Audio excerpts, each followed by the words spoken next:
వివిధ దినపత్రికల్లో ఏ వార్తలు ప్రధాన వార్తలుగా నిలిచాయో వార్తలు విశ్లేషణలో చూద్దాం.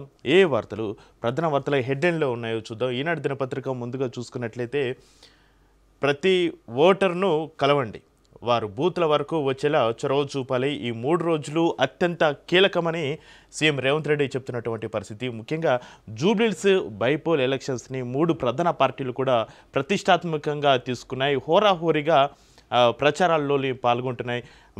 రాష్ట్రంలో ఉన్నటువంటి ప్రముఖ నేతలందరూ కూడా జూబ్లీహిల్స్లో ఉన్నటువంటి పరిస్థితి. ఇక్కడ చూసుకున్నట్లయితే ఇక ప్రతి ఓటర్ని కలవండి అంటూ వారు బూత్ల వరకు వచ్చేలా చొరవ చూపాలి, ఈ 3 రోజులు అత్యంత కీలకం, ఇదే ప్రచార జోరును కొనసాగించండి, మంత్రులకు సీఎం రేవంత్ రెడ్డి దిశానిర్దేశం. జూబ్లీహిల్స్ ఉప ఎన్నికపైన కీలక సమీక్ష, హాజరైన మీనాక్షి, బట్టి, మహేష్. ఇక జూబ్లీహిల్స్ ఉప ఎన్నికల ప్రచారం పూర్తయ్యేలోగా ప్రతి ఓటర్ను నేరుగా కలవాలని, ఆ 3 రోజులు పూర్తి స్థాయిలో పనిచేయాలని ముఖ్యమంత్రి రేవంత్ రెడ్డి మంత్రులకు సూచించినటువంటి పరిస్థితి. ప్రచారం పూర్తయిన తర్వాత ఓటింగ్ రోజున ఓటర్లు పోలింగ్ బూత్లకు వచ్చేలా మంత్రులు, ముఖ్య నాయకులు చొరవ చూపాలని స్పష్టం చేశారు. ప్రచార గడువు ఈ నెల 9తో ముగియనుండడంతో ఈ 3 రోజుల పాటు అత్యంత కీలకమని చెప్పినటువంటి పరిస్థితి. ఏమరపాటు ఉండకూడదని దిశానిర్దేశం చేశారు. జూబ్లీహిల్స్ ఉప ఎన్నికపైన ముఖ్యమంత్రి గురువారం సమీక్షా సమావేశం నిర్వహించినటువంటి పరిస్థితి. ఇక బీఆర్ఎస్ బీజేపీలను ఎండగట్టండి అంటూ కూడా సీఎం రేవంత్ రెడ్డి పార్టీ నేతలకు దిశానిర్దేశం చేయడం జరిగింది.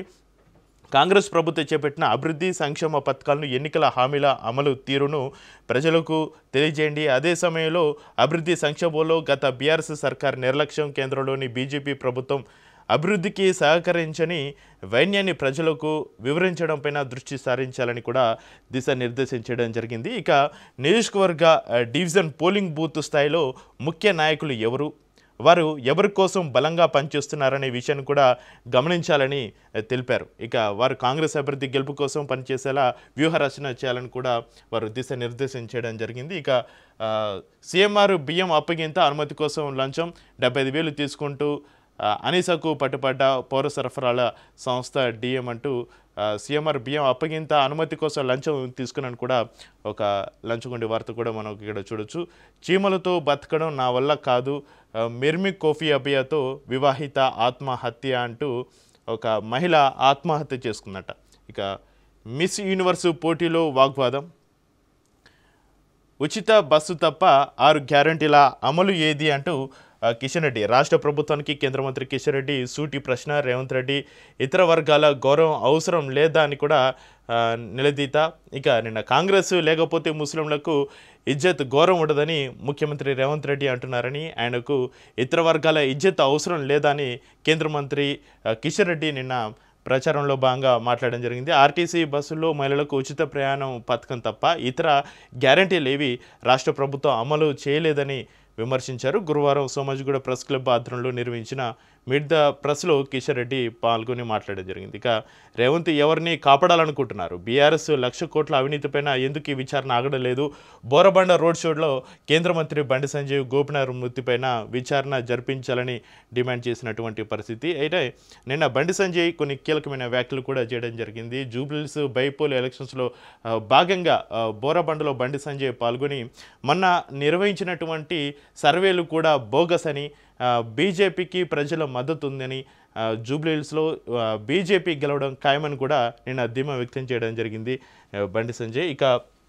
బండి సంజయ్ నిన్న ప్రసంగం కూడా చాలా ఉత్కంఠగా సాగింది. అక్కడ ఉన్నటువంటి కార్యకర్తలు జోష్ నింపిందనే చెప్పాలి. ఇక కొంటే కారే కొంటాం, మారుతున్న వాహన కొనుగోలు వినియోగ ధోరణి 2014-15తో పోలిస్తే రాష్ట్రంలో 69.76% కార్ల వృద్ధి, ద్విచక్ర వాహనాల పెరుగుదల 4.56% అంటూ ఒక వార్త ప్రధాన వార్తగా మనం ఇక్కడ హెడ్లైన్లో చూడొచ్చు. అయితే రాష్ట్రంలో వాహన ప్రయాణాల ధోరణి వేగంగా మారుతుంది. గతంలో అవసరం ఏదైనా ప్రయాణం ఎక్కడికైనా బైకులు స్కూటర్లపై దూసుకెళ్లేవారు, ఇప్పుడు ఆ పరిస్థితి మారింది. రాష్ట్రంలోని రహదారులపైన కార్ల ఆధిపత్యం పెరుగుతుంది. అయితే ఏడాదికి కూడా ఇంటికొక కారు కొనుగోలు చేస్తున్నటువంటి పరిస్థితి, రోడ్లపైన కార్ల సంఖ్య పెరిగిపోతున్నటువంటి పరిస్థితికి సంబంధించి ఒక వార్తనైతే మనం చూస్తున్నాం. 2014, 15, 2024, 25 శాతాలను పోల్చితే ద్విచక్ర వాహనాల రిజిస్ట్రేషన్తో కేవలం 4.56% వృద్ధి ఉండగా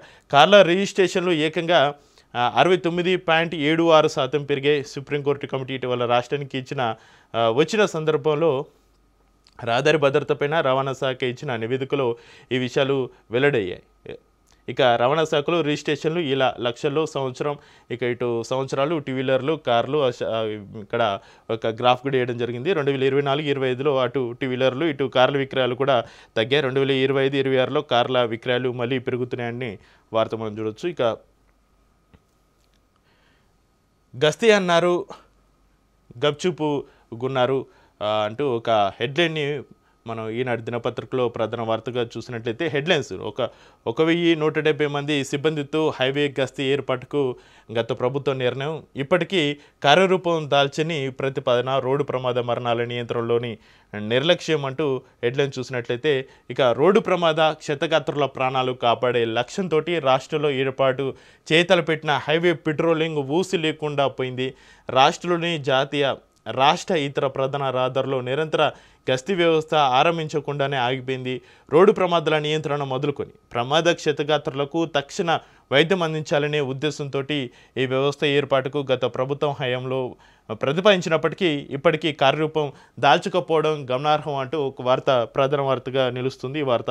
అయితే హైవే గస్తీ కోసం police R&B, RTO, department of prosecution, DPO ఇతర విభాగాల నుంచి 1170 మంది సిబ్బందిని కేటాయించాలని నిర్ణయించారంట. అయితే ఆయా రహదారులు ఉన్న దాదాపు 70 ఠాణాల పరిధిలోని పోలీస్ సిబ్బందితో కొందరిని ఎంపిక చేయడంతో పాటు మిగిలిన ప్రభుత్వ విభాగాల సిబ్బందిని డిప్యూటేషన్పై నియమించాలని ప్రతిపాదించినటువంటి వార్త ప్రధాన వార్తగా నిలుస్తుంది. ఇక ఆ రోడ్డుని ఇన్నేళ్లుగా ఎందుకు విస్తరించలేదు? చెవేంల ప్రమాదంపైన సమీక్షలో ప్రశ్నించిన సుప్రీంకోర్టు కమిటీ కూడా వార్త ప్రధాన వార్తగా ఇక్కడ హెడ్లైన్లో చూడొచ్చు.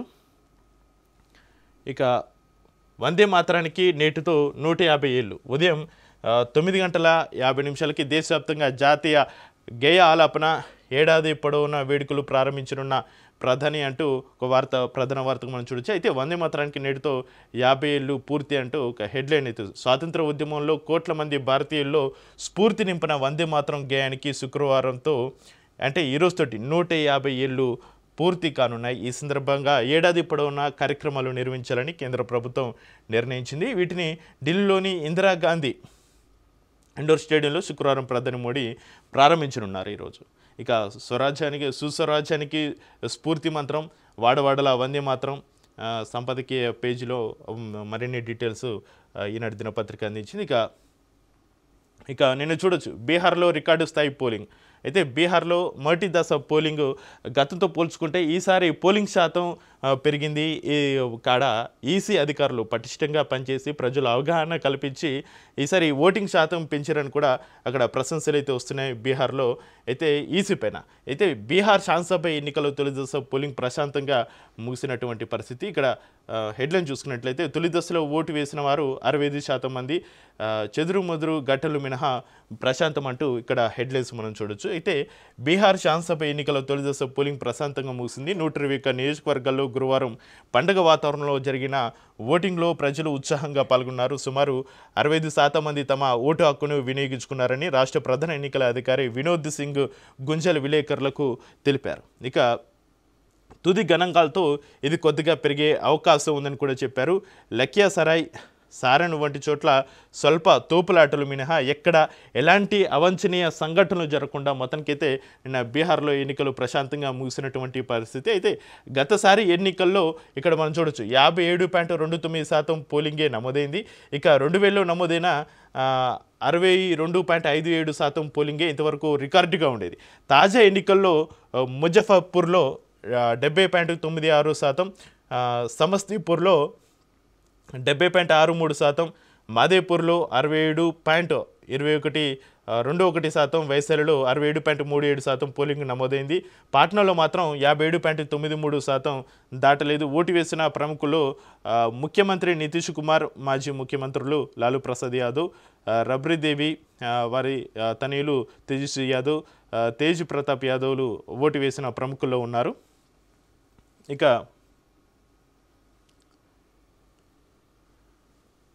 మీ అమ్మాయికి మీరెంత దన్ను, అమ్మ నాన్న అండగా నిలిస్తే వారికి ఆకాశమే హద్దు, పథకాలనే కాదు ప్రయత్నాలను ప్రోత్సహించాలి, ఆడపిల్లల లక్ష్యాలకు పరిమితులు పెట్టొద్దు అంటూ ఈనాడు దినపత్రికలో టెన్నిస్ దిగ్గజం సానియా మిర్జాకు సంబంధించి ఒక కథనాన్ని ఇవ్వడం జరిగింది. ఇక ఇది సంగీతంలో మనం చూడొచ్చు. సబ్ రిజిస్టర్ కార్యాలయంలో లంచాల పర్వం. ఈ రోజులో లంచం నగదు రూపంలో ఇస్తున్నాడంటే ఖచ్చితంగా ఏసీబీ మనిషి అయి ఉంటాడు సార్ అంటూ ఇక్కడ కార్టూని మాకిరెడ్డి గారు అందించినటువంటి కార్టూని మనం ఈనాడు దినపత్రికలో చూడొచ్చు. ఇవి ఈనాడు దినపత్రికలో ఇక ఇంకొక వార్త ఉంది. ఇక కూరగాయల సాగుకు చేయూత అంటూ మరో వార్త ఇక్కడ హెడ్లైన్లో నిలిచింది. అయితే ఎకరాకు 9,600 సబ్సిడీ నేరుగా రైతుల ఖాతాల్లో జమ, రాష్ట్ర ప్రభుత్వ నిర్ణయం అంటూ ఇక్కడ హెడ్లైన్లో ఈ వార్త చూసుకున్నట్లయితే రాష్ట్రంలో కూరగాయల కొరతను అధిగమించేందుకు బృహత్తర కార్యక్రమం ద్వారా వాటి సాగును భారీ ఎత్తున ప్రోత్సహించాలని రాష్ట్ర ప్రభుత్వం నిర్ణయించినటువంటి పరిస్థితి. దానికి సంబంధించిన వార్త ప్రధాన వార్తగా ఈనాడు దినపత్రికలో నిలుస్తుంది. ఇక సాక్షి దినపత్రికలో ఏ వార్తలు ప్రధాన వార్తలుగా నిలిచాయి హెడ్లైన్స్ ఒకసారి చూద్దాం. సాక్షి దినపత్రికలో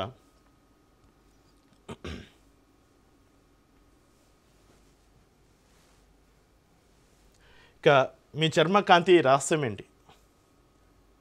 ప్రధాని మోడీతోటి టీమిండియా మహిళా క్రికెటర్ల భేటీలో ఆయన చర్మకాంతి రహస్యం ఏంటని హర్లీ డిఏల్ అడిగిందట. దానికి సంబంధించి ఒక సాక్షి దినపత్రికలో హెడ్లైన్లో నిలిచింది. ఇక 8 ఫైటర్ జెట్లు కూలాయి. భారత్ పాకిస్తాన్ మధ్య జరిగిన ఘర్షణలో మొత్తం 8 యుద్ధ విమానాలు నేలకు కూలాయని ట్రంప్ ప్రకటించారు. ఇక నేడు వందే మాత్రం ఆలాపన. నేటి ఉదయం 10 గంటలకు దేశవ్యాప్తంగా అందరూ ఒకే సమయంలో వందే మాత్ర గేయం ఆలపించాలని కేంద్రం కోరుతుంది. అరెస్టుకు కారణాలు చెప్పాలి. ఇక మీదట నిందితులకు అరెస్టు కారణాలు, కేసులు పొందుపరిచిన చట్టాల చిట్టను విడమర్చి చెప్పాలని సుప్రీంకోర్టు పేర్కొంటుంది. దానికి సంబంధించి వార్తను 6వ పేజీలో కూడా సాక్షి దినపత్రిక పూర్తి వివరాలు తెలపడం జరిగింది.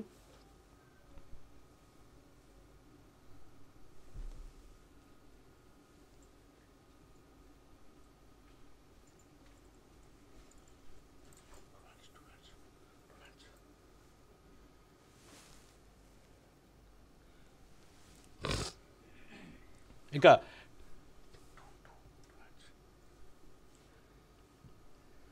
నిర్లక్ష్యం వద్దు, జూబ్లీస్ ఉప ఎన్నిక ప్రభుత్వానికి ప్రతిష్టాత్మకమనే విషయం మరవద్దు అంటూ సీఎం రేవంత్ రెడ్డి తెలుపుతున్నటువంటి పరిస్థితి. ఇక్కడ మనం చూడొచ్చు, మంత్రులు పార్టీ నేతలతోటి సీఎం భేటీ అయ్యారు. ప్రతి ఓటర్ను కలవాలి, నెరవేర్చిన హామీలు ప్రజల్లోకి తీసుకోవాలి, బీఆర్ఎస్ బీజేపీ అసత్య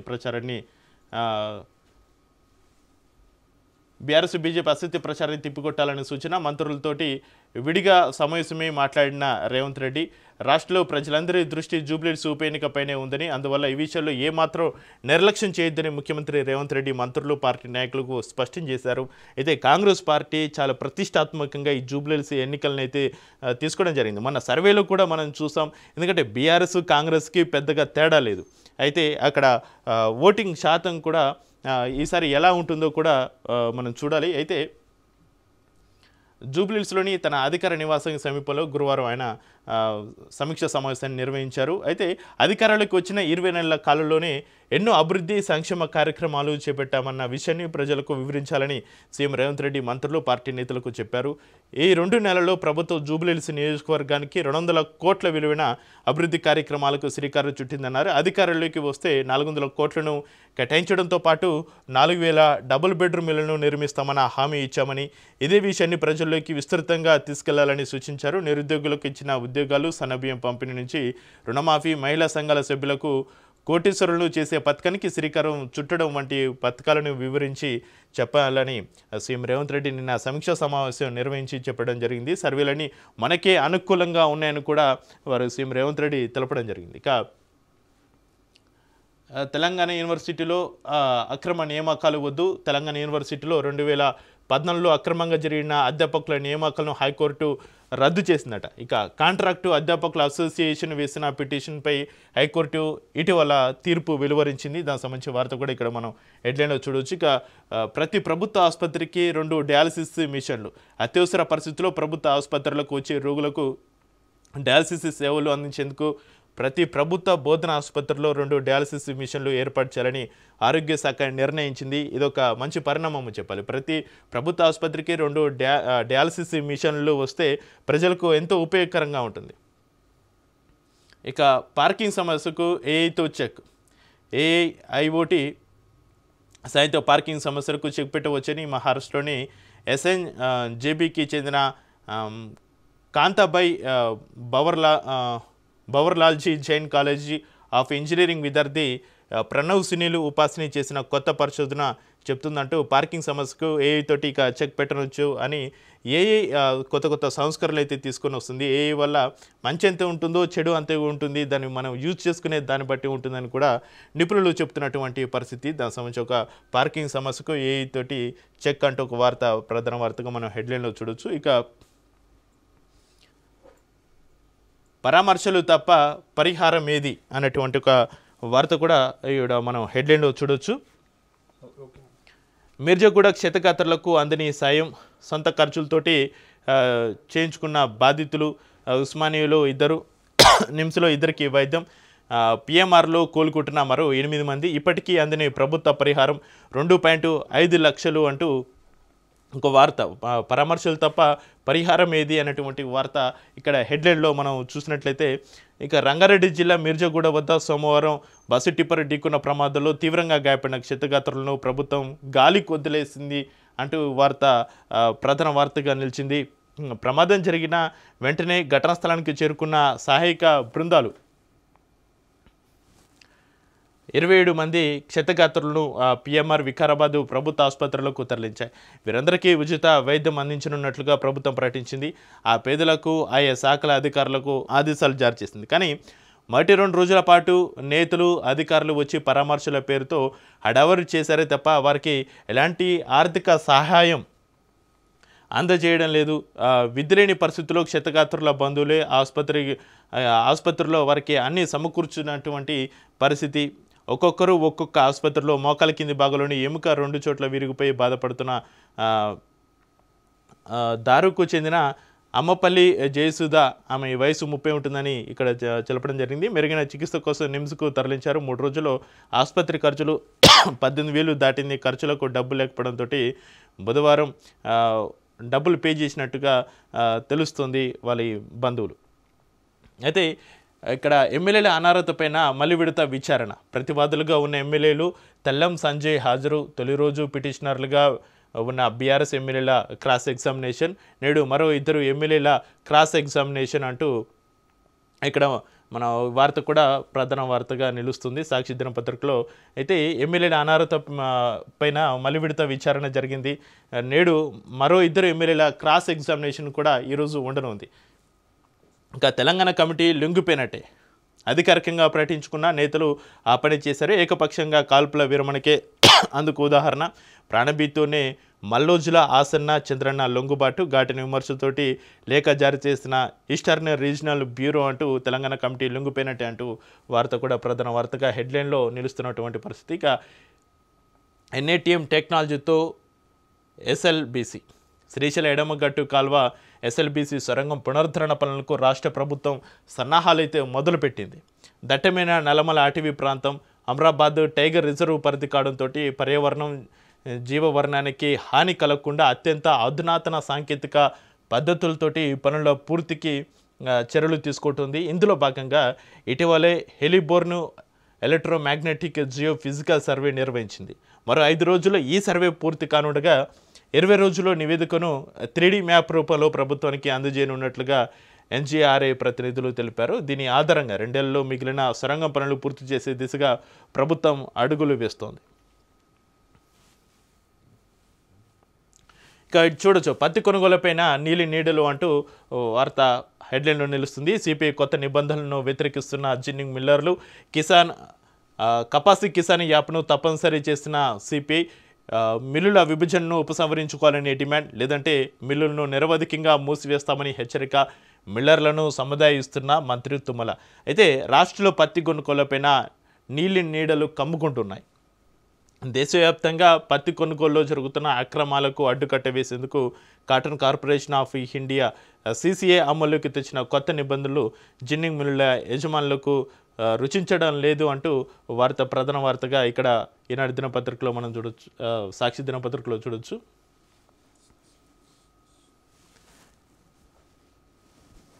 ఇక ఆంధ్రజ్యోతిలో ఏ వార్తలు ప్రధాన వార్తలుగా నిలిచాయో ఆంధ్రజ్యోతి దినపత్రిక ఒకసారి చూసినట్లయితే,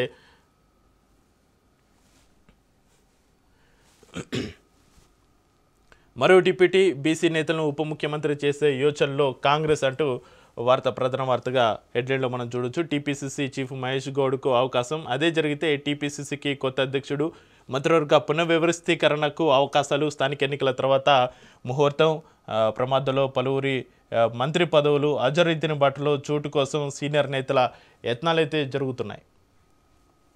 ఇక తెలంగాణలోని బీసీలను తమ ఓటు బ్యాంకుగా మలుచుకునే ప్రయత్నంలో ఉన్న కాంగ్రెస్ అధిష్టానం ఆ వర్గానికి చెందిన నేతను డిప్యూటీ సీఎం చేయనుందా? స్థానిక ఎన్నికల తర్వాత మంత్రుల శాఖల్లో సమూల మార్పులు చోటు చేసుకోనున్నాయని వార్త ప్రధాన వార్తగా ఆంధ్రజ్యోతిలో కథనాన్ని మనం చూడొచ్చు. ప్రతి ఓటర్ను పోలింగ్ బూత్కు రప్పించండి అంటూ ఓటింగ్ ఎంత పెరిగితే కాంగ్రెస్ మెజారిటీ అంత పెరుగుతుంది. జూబ్లీహిల్స్లో మనకే అనుకూలం, అయినా ఏమాత్రం నిర్లక్ష్యం వద్దు. బీసీలు కాలనీలో సమస్యల పరిష్కారానికి హామీ ఇవ్వండి. ఉప ఎన్నికలపై మంత్రులకు సీఎం రేవంత్ రెడ్డి దిశానిర్దేశం. ఇక మరమ్మతులు చేయకుంటే బ్లాక్ లిస్టులోకే. మేడిగడ్డ బ్యారేజ్పై ఎల్ఎన్టీకి సర్కారు హెచ్చరిక. వారంలోగా సానుకూలంగా స్పందించాలంటే డిపాజిట్లు, పెండింగ్ బిల్లులకు జప్తు చేస్తాం, రెవెన్యూ రికవరీ యాక్ట్ అమలు చేస్తామని స్పష్టీకరణ. ఉద్దేశపూర్వకంగానే ఒప్పంద నిబంధనల ఉల్లంఘన, డిజైన్ లోపల సాగుతోటి పునరుద్ధరణ నుంచి తప్పించుకునేందుకు ఎల్ఎన్టీ ఎత్తుగడ అంటూ ఇక్కడ మనం మరమ్మతులు చేయకుండానే బ్లాక్ లిస్టులోకి అంటూ వార్త ప్రధాన వార్తగా నిలుస్తుంది. ఇక జూబ్లీహిల్స్ ఫలితం ప్రభుత్వంపై రెఫరెండమే. కాంగ్రెస్ ప్రభుత్వ వైఫల్యంపై ప్రజల కోపం బయటపడుతుంది. కాంగ్రెస్ ఓడిపోతుందని రేవంత్ భయం. అందుకే ముఖ్యమంత్రి అయి ఉండి గలీల్లో తిరుగుతూ ప్రచారం చేస్తున్నారు. అసలు ఇప్పుడున్నది కల్తీ కాంగ్రెస్ బీజేపీతో కలిసి పనిచేస్తుంది. బానిసకే బానిస అన్నట్టుగా రేవంత్ పరిస్థితి ఉంది. కిషన్ రెడ్డి, బండి సంజయ్ కలిసి బీజేపీ అభ్యర్థిని బకరా చేస్తారు. కవిత అప్పుడు ఆ పార్టీలో ఉండేది, ఇప్పుడు కాదు. టీడీపీ సానుభూతి పరుల ఓట్లు బీఆర్ఎస్కే వస్తాయి, బీఆర్ఎస్ మరింత ఎక్కువ మెజార్టీతోటి గెలుస్తుంది అంటూ ఒక ఇంటర్వ్యూలో కేటీఆర్ చెప్పినటువంటి వ్యాఖ్యల్ని ఇక్కడ హెడ్లైన్లో తీసుకోవడం జరిగింది. మాగంటి చావుకు కారణం కేటీఆర్, ఇది గోపినాథ్ తల్లి అంటున్న మాట అంటూ రేవంత్ దమ్ముంటే విచారణ జరిపించాలి. సీఎం పదవి కోసం కేటీఆర్ ఏమైనా చేస్తారు. కవితక్క మీ తండ్రి బాగోగులు చూసుకో. టోపీ పెట్టుకున్న రేవంత్ను చూస్తే నటుడు వేణుమాధవ్ గుర్తుకొస్తారంటూ కేంద్ర మంత్రి బండి సంజయ్ నిన్న ఘాటి విమర్శలు చేసినటువంటి పరిస్థితి. బోరబండలో రోడ్ షోకు అనుమతి లేదని తొలుత ప్రచారం. బీజేపీ వర్గాల సీరియస్. అనుమతి ఉన్నా లేకున్నా వస్తానన్న బండి సంజయ్. ఆ తర్వాత ర్యాలీకి ఓకే చెప్పిన పోలీసులు. నిన్న బోరబండలో బండి సంజయ్ పార్టీ ప్రచారంలో పాల్గొనడం జరిగింది. ఇక